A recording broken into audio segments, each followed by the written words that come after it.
ಕಳೆದ ಕಬ್ಬು ಬೆಳೆಗಾರರು ಕಾರ್ಮಿಕರಿಗೆ ಅವರು ಕೂಡ ಇದು ಮಾಡಿ ಅಂತ ಹೇಳ್ತಾರೆ. ಪ್ರತಿಭಟನೆ ಮಾಡತಕ್ಕಂಥದ್ದು ನಮ್ಮ ದೇಶದ ಸಂವಿಧಾನದಲ್ಲಿ ಎಲ್ಲರ ಹಕ್ಕಿದೆ. ಆಮೇಲೆ ಬೆಳಗಾಂ ಸೆಷನ್ ನಲ್ಲಿ ಎಷ್ಟು ಜನ ಪ್ರತಿಭಟನೆ ಮಾಡ್ತಿದ್ರು ಅದ್ರ ಬಗ್ಗೆ ನನಗೆ ಗೌರವ ಇದೆ. ಆಮೇಲೆ ಎಲ್ಲಾ ಪ್ರತಿಭಟನೆಗೆ ಎಲ್ಲಾ ಇಲಾಖೆಯ ಮಿನಿಸ್ಟರ್ಗಳು ಹೋಗ್ತಾ ಇದ್ದಾರೆ. ಎಲ್ಲ ಸರ್ಕಾರ ವತಿಯಿಂದ ಪ್ರತಿಯೊಬ್ಬ ಮಿನಿಸ್ಟರ್ ಕೂಡ ಎಲ್ಲ ಯಾರ್ಯಾರು ಸ್ಟ್ರೈಕ್ ಮಾಡ್ತಾ ಇದ್ದಾರೆ, ಯಾರು ಪ್ರತಿಭಟನೆ ಮಾಡ್ತಾ ಇದ್ದಾರೆ, ಪ್ರತಿ ಕ್ಯಾಂಪಿಗೆ ಹೋಗ್ಬಿಟ್ಟು ಆ ಅವಾರ್ಡ್ಗಳನ್ನ ಸ್ವೀಕಾರ ಮಾಡಿದ್ದೀವಿ.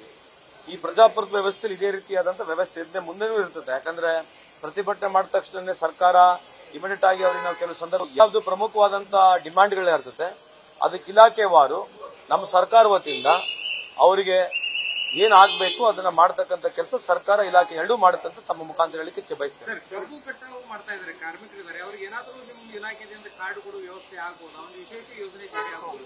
ನೋಡಿ, ಇದೆಲ್ಲ ಡಿಮಾಂಡ್ ಕರೆಕ್ಟ್ ಆಗಿದೆ. ಇದನ್ನ ಜಸ್ಟಿಫಿಕೇಶನ್ ಯಾಕಂದ್ರೆ ನಮ್ಮ ಅನ್ಆರ್ಗನೈಸ್ ಬೋರ್ಡ್ ನಲ್ಲಿ ಇವತ್ತಿನಾದ್ರೂ ಸುಮಾರು 1,70,00,000 ಜನ ಅನ್ಆರ್ಗನೈಸ್ ಬೋರ್ಡ್ ನಲ್ಲಿ ಇದ್ದಾರೆ.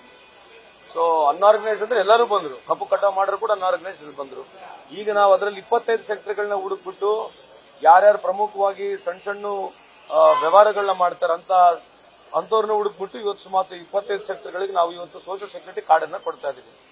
ನಾವು ಮಾನ್ಯ ಮುಖ್ಯಮಂತ್ರಿಯಲ್ಲಿ ಸ್ವಲ್ಪ ದುಡ್ಡನ್ನು ಕೇಳಿದ್ದೇವೆ.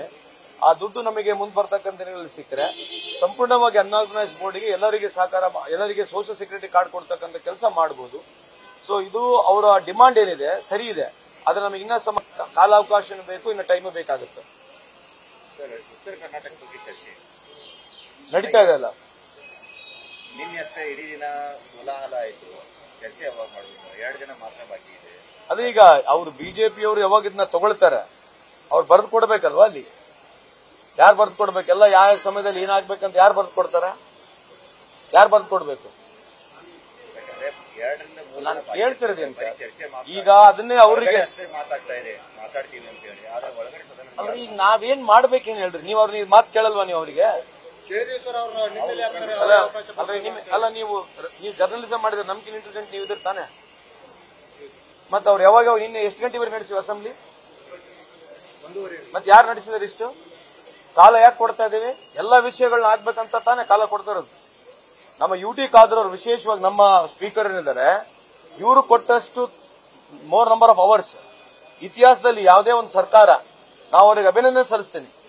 ಇವತ್ತು ಬೆಳಿಗ್ಗೆ 9 ಗಂಟೆಗೆ ಪ್ರಾರಂಭ ಮಾಡ್ತಕ್ಕಂಥದ್ದು, 10 ಗಂಟೆಗೆ ಪ್ರಾರಂಭ ಮಾಡ್ತಕ್ಕಂಥದ್ದು, ರಾತ್ರಿ 12ವರೆಗೆ ಯಾಕೆ ಮಾಡ್ತಾ ಇದೀವಿ? ಚರ್ಚೆಗೆ ಅವಕಾಶ ಕೊಡ್ಬೇಕು ತಾನೇ ಇರ್ತಕ್ಕಂಥದ್ದು. ಮತ್ತೆ ಅವ್ರು ಸದುಪಯೋಗ ಪಡಿಸ್ಕೋಬೇಕು ಇದನ್ನ. ಬಿಜೆಪಿ ಅವಕಾಶ ಕೊಡ್ತಾ ಇಲ್ಲ, ಆದ್ರೆ ವಿಷಯಗಳನ್ನ ಅವ್ರು ತಗೋಬೇಕು ತಾನೆ.